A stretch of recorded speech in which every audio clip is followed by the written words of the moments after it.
The ink hadn't even touched the paper when Naomi's world went black. Her body hit the polished marble of the boardroom, a hollow sound against the silence of $1 billion. The room froze. The executives saw a clumsy assistant. Arthur Sterling saw a ruined deal. But Mi-jun saw the truth. He saw the heavy foundation cracking over a yellowing bruise. He saw the way her fingers trembled, even in unconsciousness. On that table, the merger died.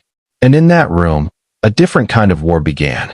The top floor of Global Prime was designed for predators, not victims.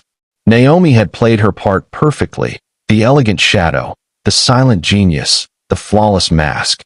But a human body can only carry the weight of a monster for so long.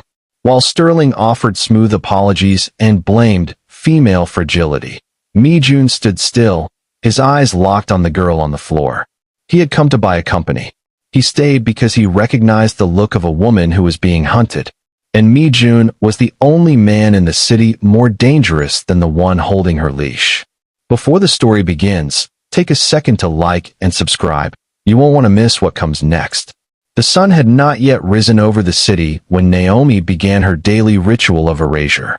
In the silence of her bathroom, under the unforgiving glare of LED lights, she stared at the woman in the mirror.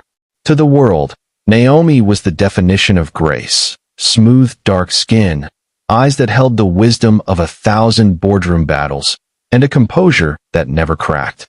But at 5 a.m., before the armor was strapped on, she was a map of Arthur Sterling's shifting temperaments. She tilted her head, inspecting the jagged blooming of purple and deep indigo along her ribs.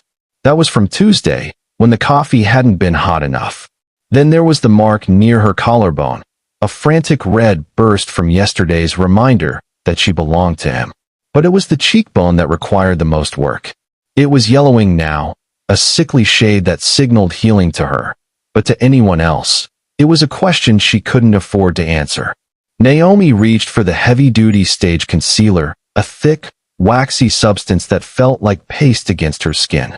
She applied it in thin, obsessive layers, blending until the skin looked uniform and plastic. She powdered it until the shine was gone, then added a sweep of blush to simulate a health she didn't feel. By the time she stepped into her fitted black blazer, the mask was complete. She looked like a high-powered executive assistant. She looked like she was in control. The drive to the Global Prime headquarters was a blur of neon signs and cold morning air. Every mile closer felt like a tightening of a noose. She parked in her designated spot, her hands gripping the steering wheel until her knuckles turned ashen. She took one breath, deep, shaky, and then buried the fear under the professional mask. Then came the elevator. The ride to the 50th floor was a journey into a glass coffin.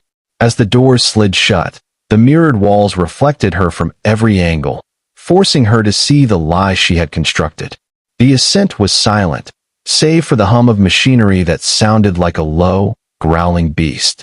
With every floor the digital display ticked upward, the air seemed to thin.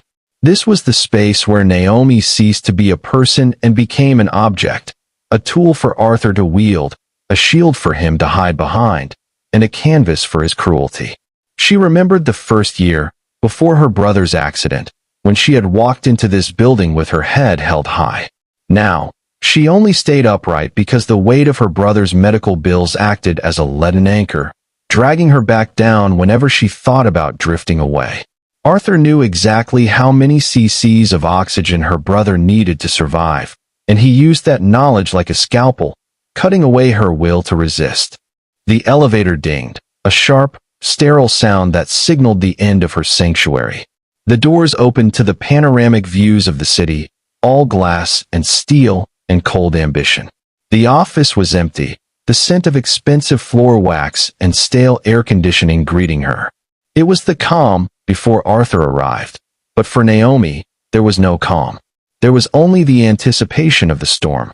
She walked to her desk, her heels clicking rhythmically on the marble floors, a sound that felt like a countdown. She checked the schedule, the 10 a.m. meeting with the Korean delegation. Mi-jun. She had seen his profile, a man of iron and shadows. She needed to be perfect today. If the deal went through, Arthur might be satisfied. If he was satisfied, he might be kind. And if he was kind, she might survive another week without a new mark to hide. She sat down, adjusted her monitor, and waited for the sound of Arthur Sterling's heavy tread, the monster who owned her life, never realizing that the man she was preparing to meet would be the one to burn it all down. The office door didn't just open. It yielded to the weight of Arthur Sterling's presence. He didn't look like a villain. He looked like success, silver-templed, impeccably tailored, and radiating the kind of warmth that only the truly cold can mimic. He walked past Naomi's desk without a word, but the scent of his expensive tobacco and sandalwood lingered like a stain in the air. Naomi stood, her spine turning to a rod of steel, and followed him into the inner sanctum. Arthur didn't sit. He walked to the floor-to-ceiling windows, looking out over the city he felt he owned. Naomi stood by the door, her hands clasped in front of her, clutching her tablet as if it were a shield. The silence stretched, thin and brittle, until Arthur finally spoke. "The Korean delegation is early, Naomi," he said, his voice a smooth baritone. He didn't turn around. Mi-jun is a man who values precision. He values integrity. "I have everything prepared, Arthur," she replied, her voice carefully modulated to be devoid of emotion. "The projections, the legal disclosures, the signing documents." Arthur finally turned. He didn't look at the documents. He looked at her face. He stepped closer, entering her personal space until she could see the fine pores of his skin. He reached out, his thumb grazing the spot on her cheekbone where the heavy concealer worked overtime. Naomi didn't flinch. Flinching was a mistake she had learned not to make years ago. "You look tired," he whispered, his eyes narrowing. "Perhaps you're losing focus. And we both know what happens when you lose focus, don't we?" He moved past her to his mahogany desk and picked up a remote. With a click, the large monitor on the wall flickered to life. It wasn't a spreadsheet or a market analysis. It was a live feed from a sterile, white room miles away. In the center of the frame lay a young man, his skin a shade of gray that matched the sheets, his chest rising and falling in a rhythmic, mechanical cadence. A tangle of tubes and wires connected him to a machine that hissed with every breath. Naomi's breath hitched. "Arthur, please. Look at him, Naomi," Arthur said, his tone conversational, as if they were discussing the weather. "St. Jude's is the finest facility in the state. That ventilator alone costs more per month than most people make in a year. The specialized nursing, the experimental meds, it's a heavy burden for a company like Global Prime to carry." He walked over to the screen, his shadow falling over the image of her brother. He traced the line of the oxygen tube with his finger. "It's a fragile thing, life. It depends on so much. Electricity, funding, my goodwill. The deal will go through," Naomi said, her voice trembling despite her best efforts. "I will make sure Mi-jun signs. I'll do whatever you need." Arthur turned back to her, the fake warmth returning to his face like a mask being lowered. He stepped toward her and gripped her chin, not with violence, but with a terrifying, possessive firmness. "I know you will," he smiled. "Because if this deal fails, I'll have to make some difficult budget cuts. And I think we both know which charity project will be the first to go. Imagine it, Naomi. The silence in that room when the machine stops. The way his lungs will feel like they're filling with lead. All because his sister couldn't keep a smile on her face for one afternoon." He let go of her chin and patted her cheek, the gesture more demeaning than a slap. "Check your makeup. There's a streak near the jaw. We wouldn't want Mi-jun to think we don't take care of our people." Naomi stood frozen as he walked back to his chair. The image of her brother remained on the screen, a heartbeat rendered in pixels, a life held hostage by a signature. The gift of his life was actually a debt she could never repay, a bill that came due every morning when she looked in the mirror and decided to keep the mask on. "Get the coffee ready," Arthur said, already looking down at his phone. "And Naomi, try to look happy. You're the face of this company." She turned and walked out, her legs feeling like they belonged to someone else. As she reached her desk, she didn't cry. She couldn't.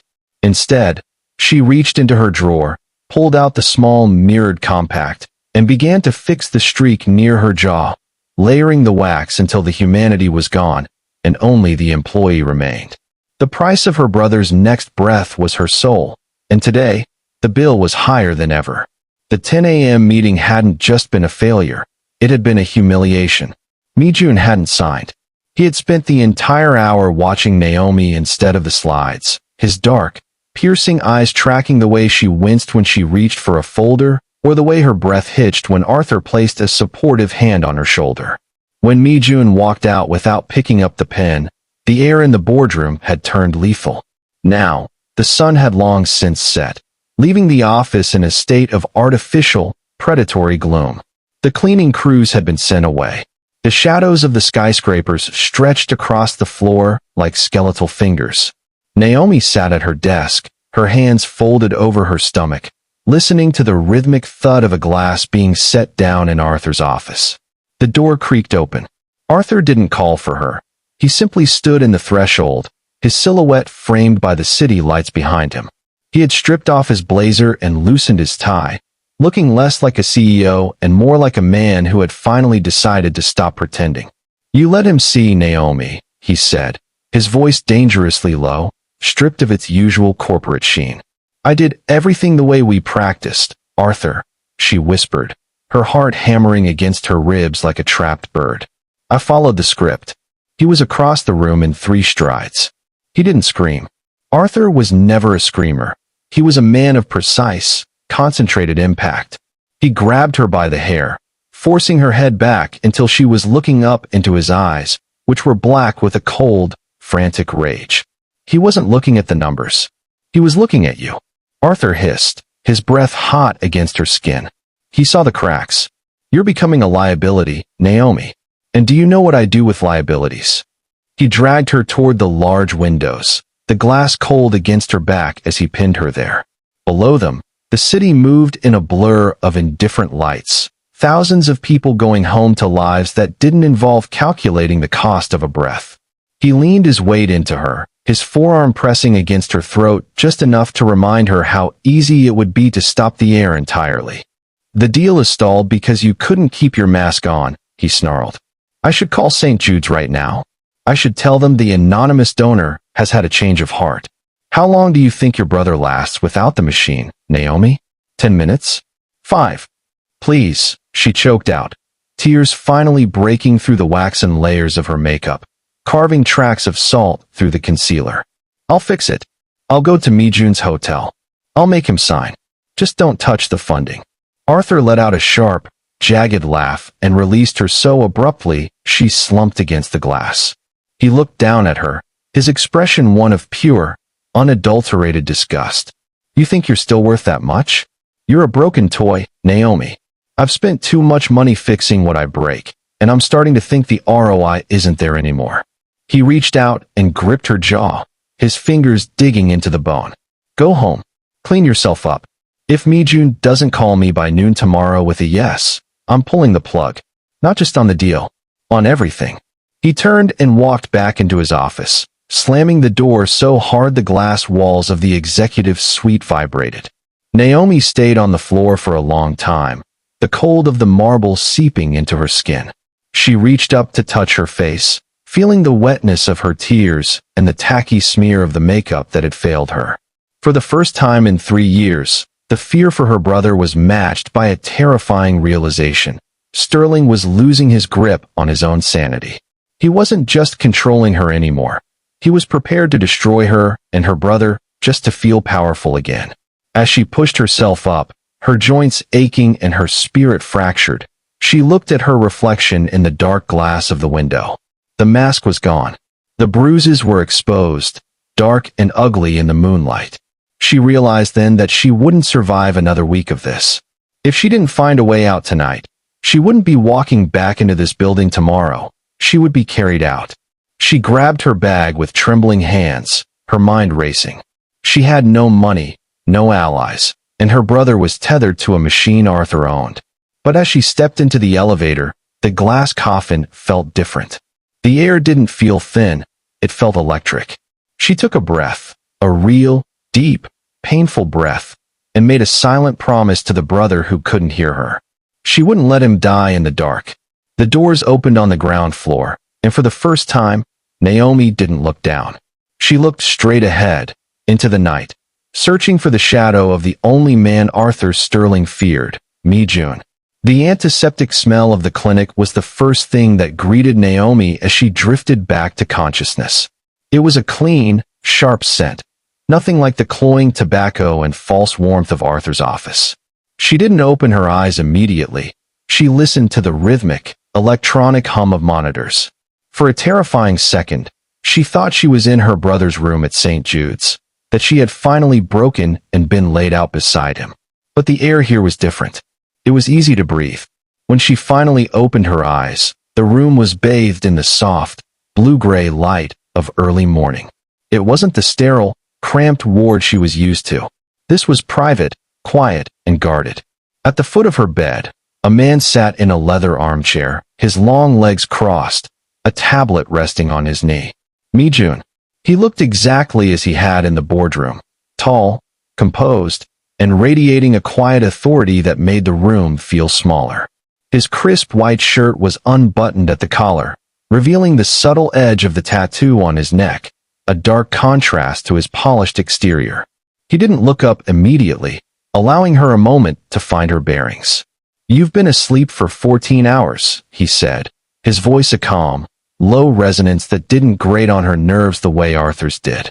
Naomi tried to sit up, her muscles screaming in protest. The memory of the previous night, the cold glass of the window, Arthur's hand in her hair, rushed back, and her hand instinctively flew to her face. "The makeup is gone, Naomi," Mi-jun said quietly, finally looking up.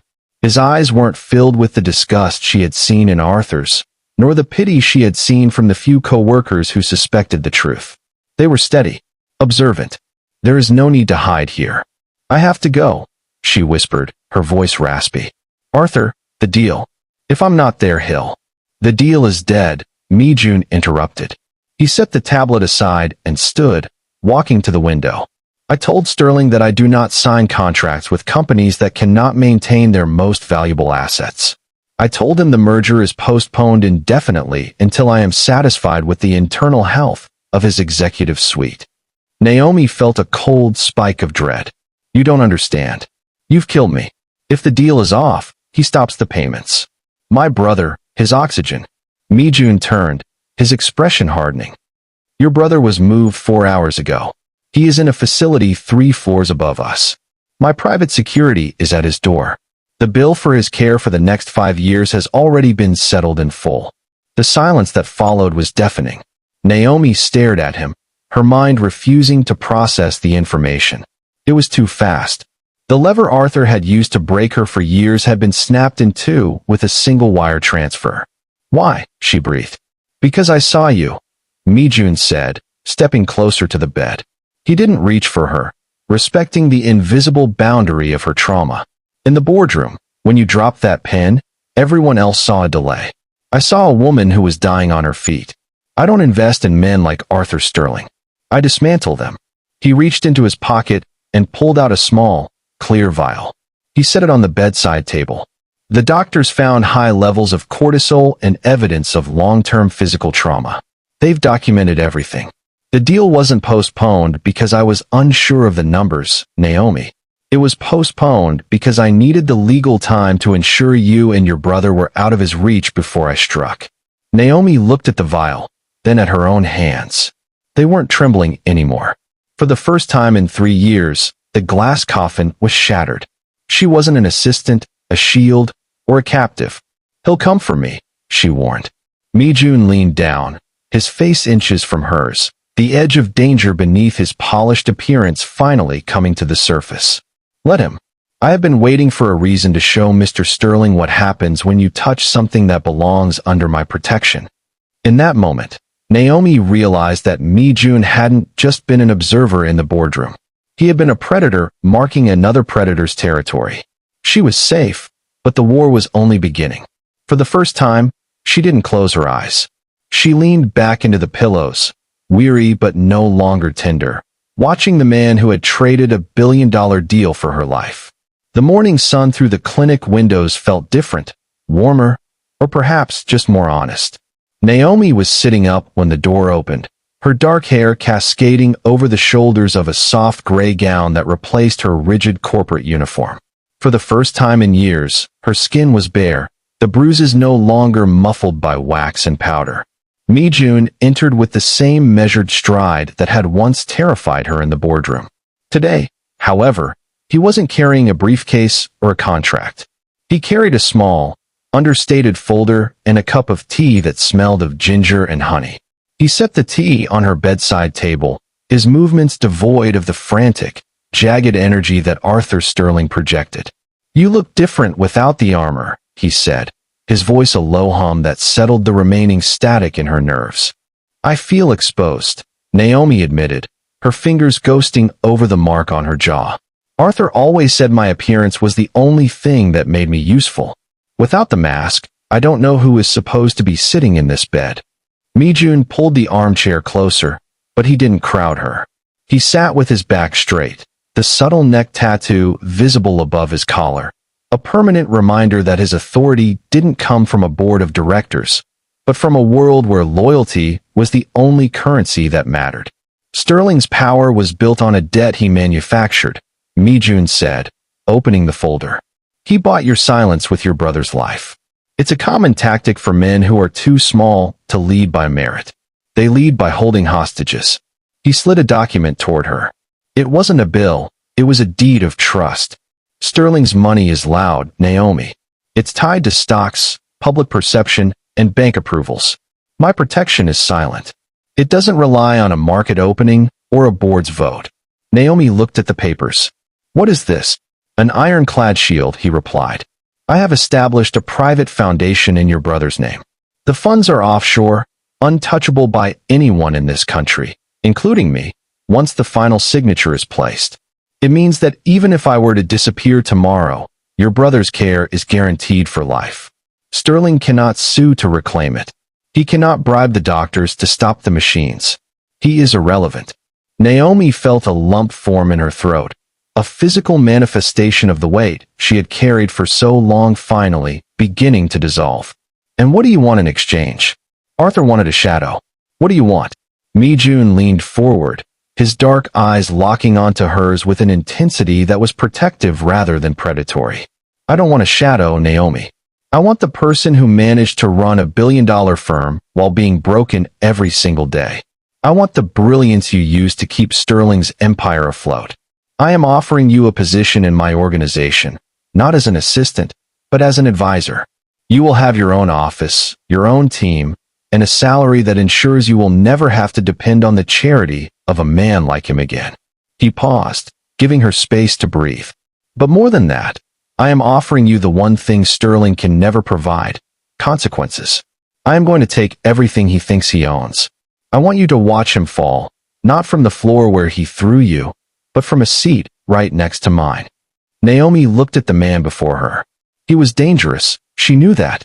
There was a coldness in the way he spoke of dismantling Sterling that suggested he was capable of great violence. But it was a controlled fire, a power used to build a wall around those he claimed. "He'll fight back," she whispered. "He's a cornered animal now." Mi-jun stood, a ghost of a smile touching his lips. It wasn't a kind smile. It was the look of a hunter who had already seen the end of the chase. "An animal in a corner is only dangerous if the corner is small. I am turning the whole world into his cage. Rest now, Naomi. Tomorrow, we start taking back your life. Sterling's money gave him the right to hurt you. My power gives you the right to destroy him." As he left the room, the silence he left behind didn't feel heavy. Naomi reached for the tea, the warmth of the cup seeping into her palms. She looked out the window, no longer searching for a way to run, but waiting for the moment she could finally stand up and walk. The price of her life was no longer a debt, it was a promise of war. The following week, the air in the city felt heavy, as if the atmosphere itself were holding its breath for a storm.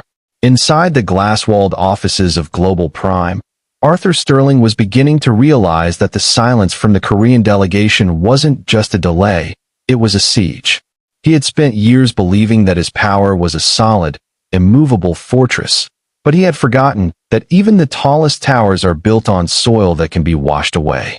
The first crack appeared on a Tuesday morning. Arthur sat at his mahogany desk. His fingers drummed a frantic rhythm as he stared at his screen.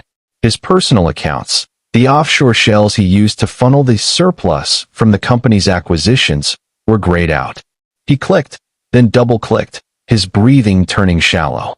Access denied. He reached for his desk phone to call his banker in Zurich, only to find the line dead. Mijun did not use a sledgehammer. He used a scalpel. While Naomi recovered in the quiet sanctuary of the clinic, Mijun's team of forensic analysts, men and women who lived in the shadows of the digital world, had been systematically unweaving the tapestry of Sterling's lies. They found the ghost employees, the inflated invoices for medical supplies that never existed, and the massive embezzlement trail that Sterling had used to fund his lifestyle and his charities. By Wednesday, the board of directors began receiving anonymous packages. Inside were not just spreadsheets, but high-resolution photos of the hidden ledgers Naomi had helped maintain under duress. The flawless CEO was being stripped bare, one transaction at a time. Every cent he had spent on the clinic at St. Jude's was revealed not as a donation, but as a laundered kickback from a pharmaceutical merger he had manipulated years prior. Arthur's phone finally rang, but it wasn't his banker. It was the internal audit committee, their voices cold and devoid of the usual deference. They weren't asking questions, they were demanding a presence. "You don't understand," Arthur snarled into the receiver, his face a mottled shade of red. "This is a coordinated attack. It's a smear campaign by the Koreans." But the data didn't lie. While Sterling paced his office like a caged predator, Mijun sat with Naomi on the balcony of the clinic. He handed her a tablet showing the live stock market feed for Global Prime. The ticker was a sea of red, the numbers plummeting as rumors of a federal investigation began to leak to the press. "He thinks he's fighting a businessman," Mijun said, his eyes fixed on the horizon. "He doesn't realize he's being erased by a ghost. He'll try to liquidate the remaining assets," Naomi warned, her voice stronger now, the tremor of fear replaced by a sharp, analytical edge. "He has a secondary account under his mother's maiden name. He used it for the local payoffs." Mijun didn't look surprised. He simply tapped a key on his own device. He had a secondary account. It was flagged for money laundering 3 hours ago. The authorities are already waiting for him to try and move a single dollar. Naomi watched the screen as the empire she had helped build, and the prison that had held her, slowly dissolved into a series of red arrows and account-frozen notifications.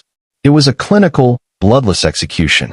Arthur Sterling had used money to buy people, to buy silence, and to buy a sister's soul.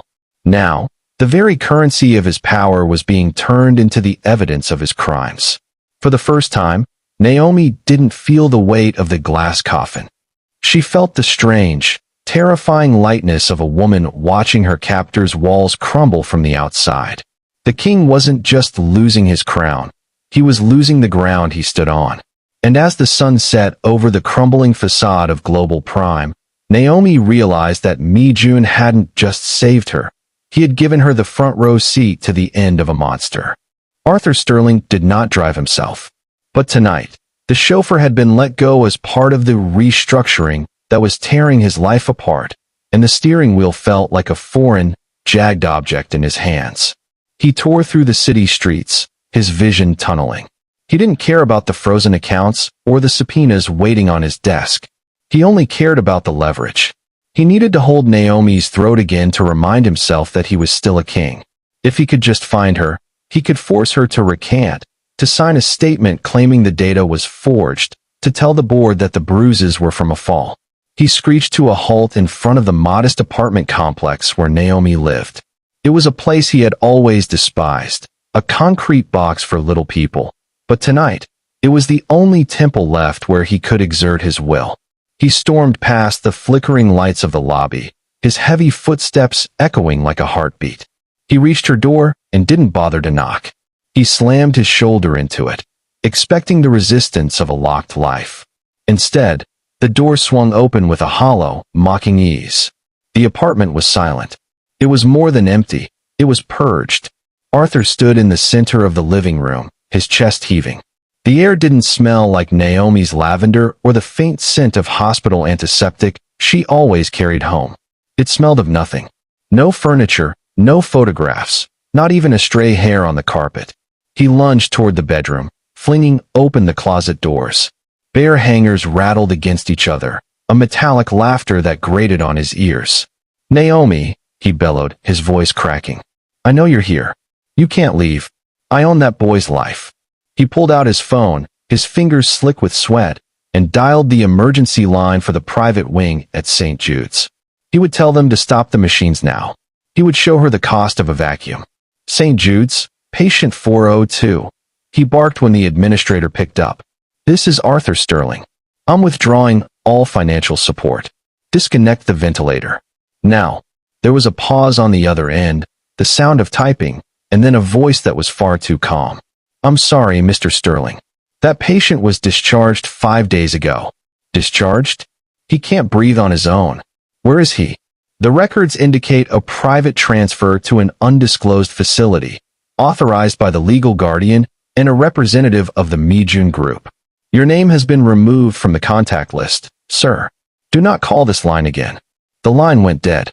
Arthur screamed, a raw, animal sound of pure impotence, and threw his phone against the bare wall. It shattered, the screen spider-webbing into 1,000 dark shards. He looked around the empty room, and for the first time, the predator felt the walls of the cage closing in. He had come here to reclaim his property, only to realize that the property had gained a soul and a protector. He walked to the window, the same way he used to stand in his office, but the view from the 3rd floor was pathetic. He saw a black sedan idling across the street. Its headlights flicked on, blinding him for a second, before it slowly rolled away into the night. He wasn't the hunter anymore. He was the one being watched. The emptiness of the apartment was a message written in the silence. You have nothing left to hurt. Naomi hadn't just run. She had been erased from his world, taking her brother and her secrets with her. As Arthur Sterling sat on the floor of the empty living room, the shadows of the city began to swallow him whole. He had spent years making Naomi feel like she was nothing without him. Now, in the hollow remains of her home, he finally understood that without her to break, he was the one who didn't exist. The morning of the final collapse did not come with a whisper, but with the synchronized flashing of blue and red lights against the glass facade of Global Prime. The sun was barely over the horizon when the fleet of black government SUVs swarmed the entrance, their tires screeching against the very pavement Arthur Sterling believed he owned. Inside the lobby, the air of corporate prestige shattered instantly. The security guards, men who had once looked the other way while Naomi limped to her car, stood aside as federal agents surged past them. Upstairs, in the executive suite, the silence was absolute. Arthur sat at his desk, his eyes bloodshot and his suit rumpled, staring at a television screen that was already broadcasting his downfall. News tickers scrolled across the bottom of every channel. CEO of Global Prime under investigation for human trafficking, embezzlement, and assault. The doors to his office didn't creak this time. They were thrown open with the weight of the law. Arthur didn't stand. He didn't even look up when the lead agent stepped forward, a warrant in hand. He looked like a man who had already been hollowed out from the inside. "Arthur Sterling, you are under arrest," the agent announced, his voice echoing in the room where Arthur had once whispered threats into Naomi's ear. As the handcuffs clicked shut around his wrists, a cold, metallic finality, Arthur finally looked toward the doorway. He expected to see a sea of terrified employees. Instead, he saw Mijun. The Korean investor stood in the hallway, his expression as calm and guarded as ever. Beside him, dressed in a sharp, cream-colored suit that made her dark skin glow, stood Naomi. She wasn't wearing the heavy, waxen foundation anymore. The fading mark on her jaw was visible, no longer a badge of shame, but a piece of evidence. She looked at Arthur not with hatred, but with a profound, clinical indifference. You did this," Arthur croaked, his voice cracking as he was hauled to his feet. Naomi didn't speak. She didn't need to. Her presence was the answer. She watched as the man who had called her a broken toy was led through his own office, past the desks of people who were already deleting his name from their contacts. The walk to the elevator, the same glass coffin he had used to imprison her, was a public execution. Cameras from every major news outlet were waiting in the lobby. The flashes were blinding, a strobe light effect that captured the image of Arthur Sterling with his head bowed, his hands hidden under a jacket, being shoved into the back of a police cruiser. The reputation he had spent decades building on the backs of the vulnerable evaporated in a single morning. The stock price of Global Prime didn't just fall. It ceased to exist as the board of directors officially filed for bankruptcy, citing unrecoverable moral and financial rot. Mi-jun placed a hand on the small of Naomi's back, not to lead her, but to ground her. "It's over," he said quietly. Naomi watched the police car pull away into the morning traffic, disappearing into the city that no longer belonged to Arthur Sterling. She took a breath. It was deep, it was full, and for the first time in 3 years, it didn't hurt. The empire had fallen, the monster was in a cage, and the silence that followed wasn't the silence of the grave. It was the silence of a clean slate. She turned away from the building without looking back, walking toward a future where the only person she had to answer to was herself. The silence of the recovery center's garden was a different kind of quiet than the one Naomi had lived in for 3 years. It wasn't the heavy, suffocating silence of a room where a predator was about to strike. It was the soft, living hush of a world that was no longer a threat. Naomi sat on a stone bench, the afternoon sun warming her shoulders, watching the way the wind moved through the leaves. For the first time, she wasn't checking her watch. She wasn't calculating how many minutes of peace she had left before the next storm. Her recovery hadn't been a sudden burst of light, but a slow, methodical reclaiming of her own body. The bruises had faded from purple to yellow, and then finally vanished, leaving behind skin that was no longer a canvas for someone else's rage. She had stopped reaching for the heavy foundation every morning.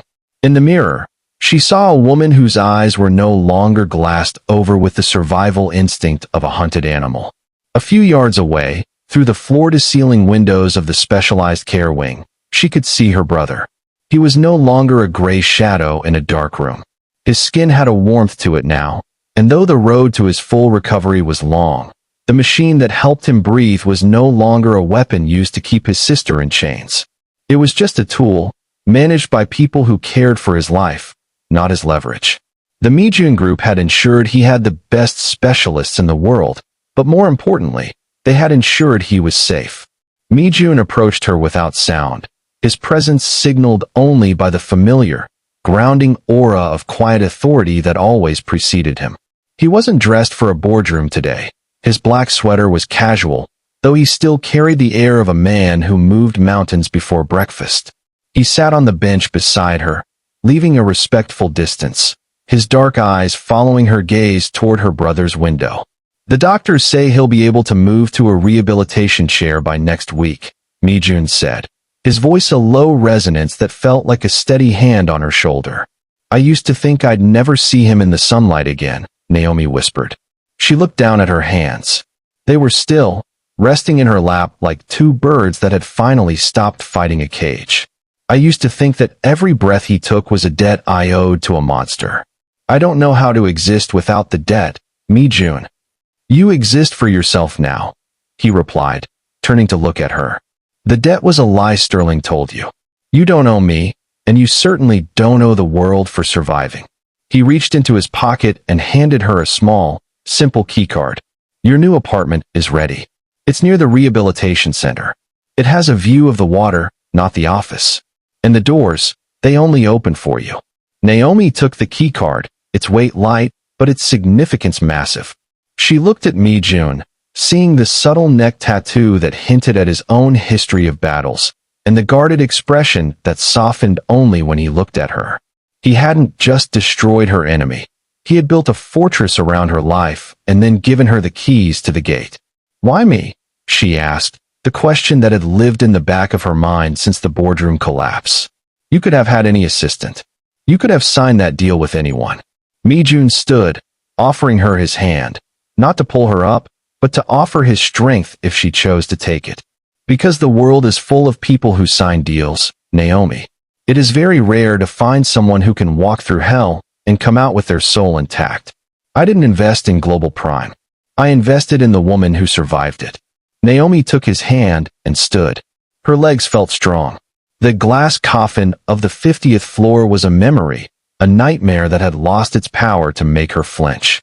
As they walked toward the exit, she didn't look back at the skyline where Arthur Sterling's name was being scraped off the buildings. She looked forward, into the soft orange glow of the setting sun. The air was cool and crisp. She drew it in, deep, deep into her lungs, feeling the oxygen fill her without a price tag attached. She was Naomi. She was free. And for the first time in her life, the signature she was about to put on her new lease wasn't a surrender, it was a beginning. If this story made you feel something, please like the video and subscribe to this channel for more.